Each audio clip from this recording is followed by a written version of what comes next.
So, welcome to the next edition of the Rare Business Podcast. With me today, I have Needle President Scott Pulsifer. Hi, Scott. Hi, Adrian. How are you? I'm very well, sir. I'm very well, and thanks for coming on the podcast for me. For the benefit of our listeners and readers, can you tell us a bit about you and a bit about the work that you do? Sure. I have been in the software industry for over 15 years now. I have actually been focused on probably the product side of it. Came up through those ranks, was originally, in fact, the head of product for a software startup called Yantra back in the 2000 time period, which really focused on developing the leading order management platform for direct-to-consumer retailing. But through that career have also spanned across a company called Sterling Commerce, which acquired Yantra, and then spent 4 years at Amazon as well, launching and running the Amazon Web Store business while also working with the enterprise retailers that Amazon supported as well.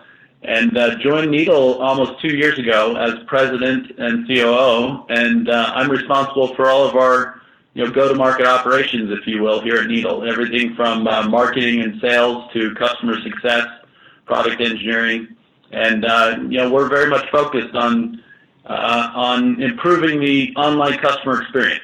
Okay, so we were talking before this interview, and you mentioned that something which I thought, that's interesting, I haven't heard that before, and because you said Needle is all about advocate-assisted commerce, and I thought, that's interesting, I haven't really heard much about that before, so can you tell us a bit about what that is and about how kind of Needle kind of plays in that sort of space? I can. It really kind of started with the idea that in today's online shopping experience, increasingly we are lacking the information, the trusted advice, answers to specific questions that increases our confidence in making buying decisions. Right. And one of the things that we realized is that for all the convenience that online shopping provides, that it does lack the trust that we need and the confidence that we're looking for in making buying decisions. Well, one of the things that became pretty evident about that is that if we in fact could enable the ability for shoppers to have the opportunity to have real-time interaction or input from customers that are like them, right, that have the passion, the knowledge, the expertise of the products and services that they're looking at, then that would dramatically increase the shopper's experience and increases the likelihood that they're going to discover and buy what they were looking for in the first place. Okay. And so that kind of precipitated the advent of this advocate-assisted commerce. Excellent. I mean that makes a lot of sense. I mean, it makes me think about, we talk about trust and things. I mean, it makes me think about, there's an annual thing that Edelman do called the Trust Barometer, and they track sort of trust across a number of dimensions. And one of the interesting things that they keep finding is that the majority of customers don't really trust what companies say about themselves or their advertising, but they do trust their peers, friends, and people kind of like them.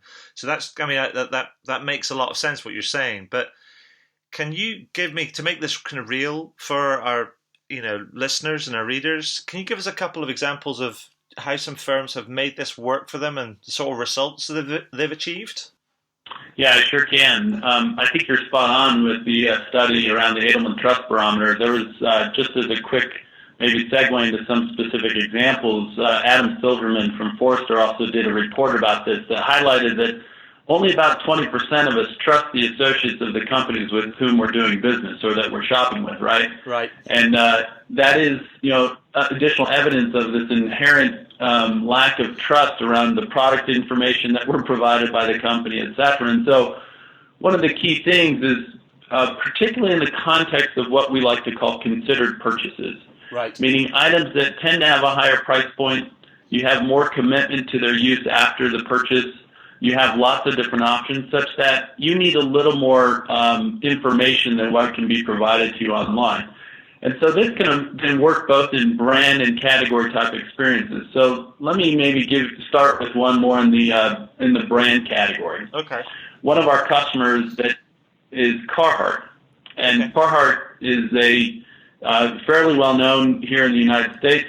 They are actually a manufacturer and a brand, private label apparel retailer. Yes. They sell pretty technical apparel, both to consumers and kind of what's the right word for it? Tradesmen, Yeah. who work in a variety of different industries, right? Uh-huh. They in fact got made popular quite a bit by Matthew McConaughey, who was wearing their jackets in the movie Interstellar. If you ever saw that movie, I haven't seen it, but I know one of the things that you mean.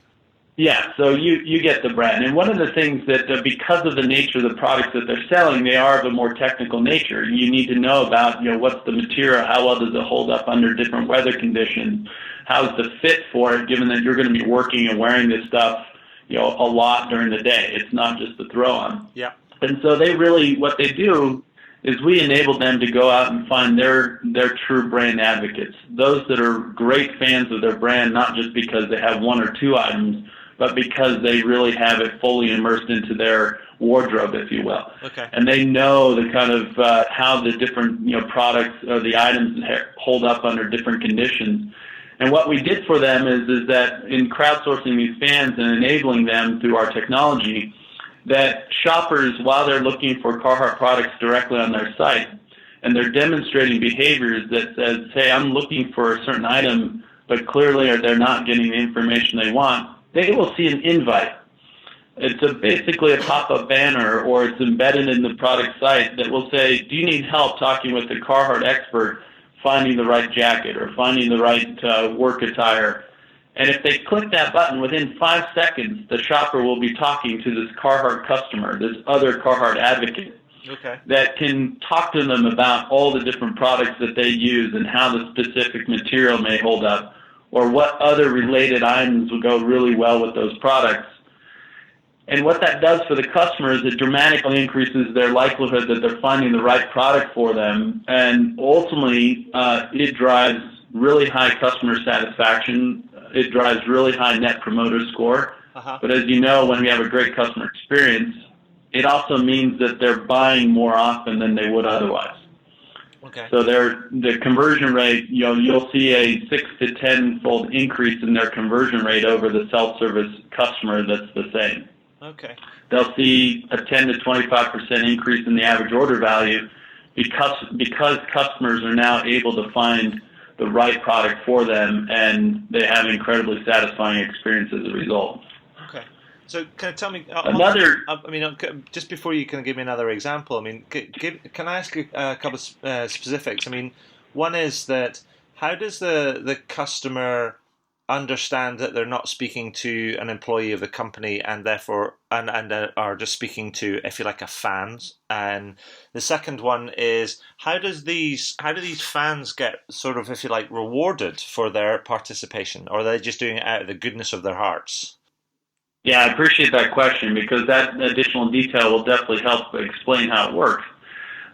As you know, we were talking about trust, and the shopper really needs to understand who this individual is as much as possible. And it does begin with even the invitation that they're going to be seeing, the banner, if you will, that they'll see on their site. Okay. And the banners will say things like, would you like to chat with a stylist? Do you want to chat with a gear expert or a gearhead?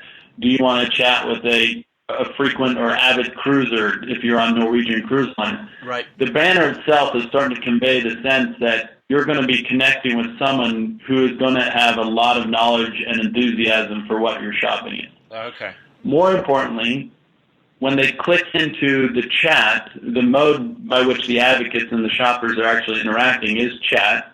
But when they click into the window that's powered by Needle, we talk a lot about advocate bios and pictures. Right. So they will see a picture of the actual person that they're talking to.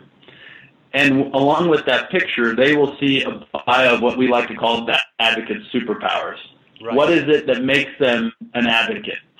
And it can say things like, I own over 40 or 50 products from this company, or I've been on this number of cruises in the last 5 years and traveled on every ship in their fleet, or I've been, wearing this gear since, for the last 20 years and own this. Or if you're in golfing, I have a +1 handicap and I've been a club fitter for 14 years. It's really talking about, I am this other shopper like you, and they're not a direct employee of the company. Okay. Cool. So that is trying to exude this you are talking to a customer and someone who's like you but has that depth of knowledge and credibility that you're looking for as a shopper. Okay. And on the kind of, how are they rewarded? The advocates are rewarded primarily through really three things: products, experiences, and cash. Right. And the products and experiences are really the primary thing for which they do this. For example, really just highlighting that we did an advocacy study that advocates, the primary motivator for which they engage with other shoppers and participate in blogs and forums is their willingness to help. Yeah. That is really their primary motivation. But they love the brand or the category in which they're doing it. And so the opportunity to provide this support or provide this help to shoppers to earn points or redeem points for products from that brand, or the opportunity to participate in an experience that brand has done for them. The quick example I'd point to is Norwegian Cruise Lines. Okay. They invited their advocates, the top advocates, to the christening of their breakaway ship in January of last year in New York City. And this is once a lifetime type of opportunities for the advocates. Right. And the cash, we found, the cash has to be good enough that they're willing to commit their time to show up and in fact do work. Yes. So they get a schedule when they want to do the work, but it has to be at least meaningful enough that they're willing to show up and the opportunity cost of their time is worth it, if you will. Yeah, okay. That makes sense. And tell me, is that, this sounds like, sorry, I'm thinking kind of out loud here, but it sounds like you talk about going out and crowdsourcing these advocates and these fans, but does this mean that it generally works better for bigger firms that have larger customer bases, or can it still work with firms that have smaller but just as passionate customer bases? Yeah, the quick answer is that there are advocates for everything out there. Right. And so it is actually less a function of, are you a big brand with millions of customers, or are you a smaller brand but passionate customers? It's really more a question of, does your online business today support building a community of advocates that can do this in real time? And that's typically more a function of the category of the products and services that you're offering, right, and the scale of your business. Okay. So it's quick example is that you to make sure that it's that you have the means by which you can both provide a great experience to customers but also reward advocates and build an active community.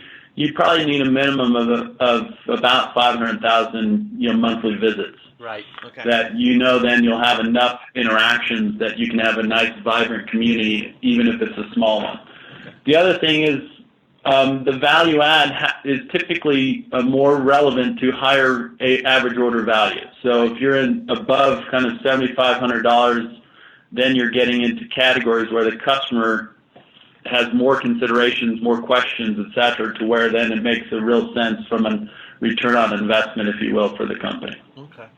And just another sort of question is is there companies that have implemented this successful? I mean, because it sounds like it's in many ways, it's almost like a virtual extension of their service and sales associates that they have internally. I mean, have companies that have implemented this well, have they been able to sort of reduce their headcount internally because actually they get more from their advocates than they can provide internally? If they have, it's not typically a benefit that we focus on or that we sell to, because this is really about enabling a new type of customer experience or human interactions, if you will, sure, that ultimately drives incremental revenue for the customer. Okay. It is very possible that because of the scaling nature of it, it is easier to crowdsource or build a distributed workforce of advocates. Yeah. Who can allow you to scale your total volume of interactions and customer engagements without adding additional headcount. That is true. Okay. So if I was going to say to you, so I'm an entrepreneur or an executive that I'm listening to this, and I'm thinking, yeah, I think we've got enough scale and possibly enough sort of passionate advocates out there for our brand or our products and services. And that sounds like something that we should get onto. Where would you say that they should get started with this? Other than just giving you a call, obviously. Right. Yeah, I think the first thing that we often do with our customers is we go through effectively what we call business case process. And what they need to do is start thinking about what are the categories of products and services that they offer that in fact have a high degree of customer engagement and probably a fairly low conversion rate that they can improve the ability of the customer to find, discover, and buy what they're looking for. Right.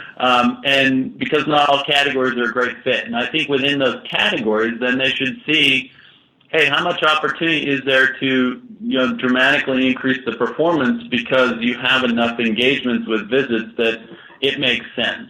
Okay. What we do know is that it is possible to build a community of advocates for anything. Right. That part is where, to get started there, they can reach out to us, and all that you really need to do is, I would say, let me step back a little bit and say, as it relates to the advocates, this is what I would suggest to someone. Okay. Think about those for which they think the characteristics of what they're doing has a propensity for building a community of advocates. Do they need to tap into the knowledge and expertise that's in a community of fans? Right. Do they need to tap into a brand enthusiasm and trust element that's in a community of fans? Do they need to think about how they can scale the volume of customer service interactions without adding headcount, such that they can start to see the benefit that a community of advocates will provide for them in dramatically increasing trust with customers. Okay. So if they have a combination of understanding that and then seeing in which categories where they have a lot of shoppers that need help, then you can kind of put those two together in an equation and see, wait, this could be a great program for our business. And so just so I'm clear on this, so if a firm has a number of categories, what you're actually kind of saying is you can apply this to the categories that you think, in inverted commas, need a bit of extra help. So it's not necessarily a wholesale kind of cover everything kind of solution. It can be targeted very much at specific categories and specific kind of products and services.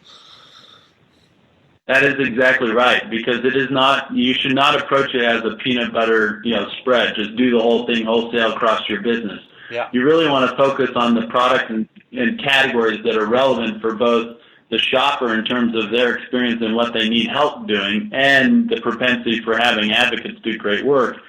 And what we can do, even for those customers in those categories, is that you can develop sub-communities, if you will. So we may have a brand customer or a category customer, and they may cover multiple different categories like home and garden and jewelry and accessories, etc. And you want to build a community just for those specific categories on your site. So when you're shopping in a certain category, that you're going to get an advocate when you need help that's directly relevant to that category. You're not going to get someone that's just a generalist, if you will. Okay, that makes a lot more sense. So, Scott, that's fascinating. But is there anything else that you'd like to add? Sort of any top tips, that we've missed, or any sort of things that come top of mind that we should add?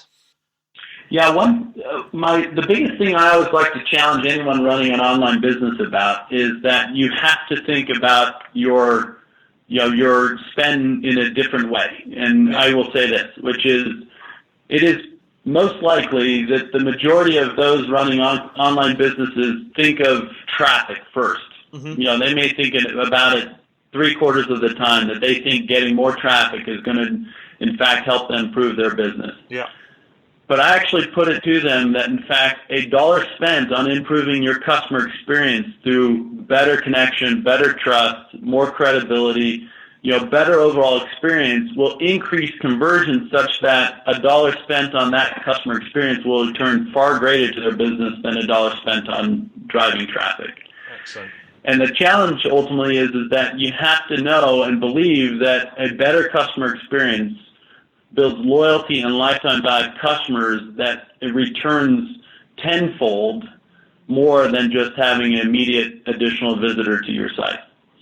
And that's one thing that, having been in e-commerce as long as I have and having worked at companies like Amazon, that, Amazon learned this a long time ago. Yeah. That customer experience is, in fact, paramount, and yet so many e-commerce companies don't demonstrate that in the sites that they built, the content they put on there, the standard features that everyone has, that it's highly undifferentiated. Yeah. And so I think that's the kind of thing I like to put to people is like, are you really differentiating your business online by delivering an awesome customer experience? And I would almost guarantee that if $1 you spend on improving that customer experience through programs like advocacy will return far greater than any money you could spend on driving traffic. That's brilliant. So then that brings me to my final question, Scott, and it is this. Is there anything that you would like to shamelessly plug? Yeah. Well, what I do know is that I love to shamelessly plug Needle. It is a new way of delivering customer experience online. What I do know is that advocacy out there is not well understood, nor does everyone trust what their advocates are going to do. Yeah. But we've seen time and again with our customers that when they allow their advocates to engage shoppers, they have dramatic uplift in customer experience and customer satisfaction, which drives significant increase in conversion, average order value, such that it drives real business benefits for our customers. And, I think Needle is very much leading the way in this regard. We are trying to change the nature of online customer experience. That's kind of fantastic. I mean, Scott, that's been interesting, fascinating, and a great challenge to many businesses out there, particularly e-commerce businesses out there. And I just wanted to say that thank you for sharing your insights and your experience, and thank you for your time. And it's been a pleasure talking to you. Thanks so much.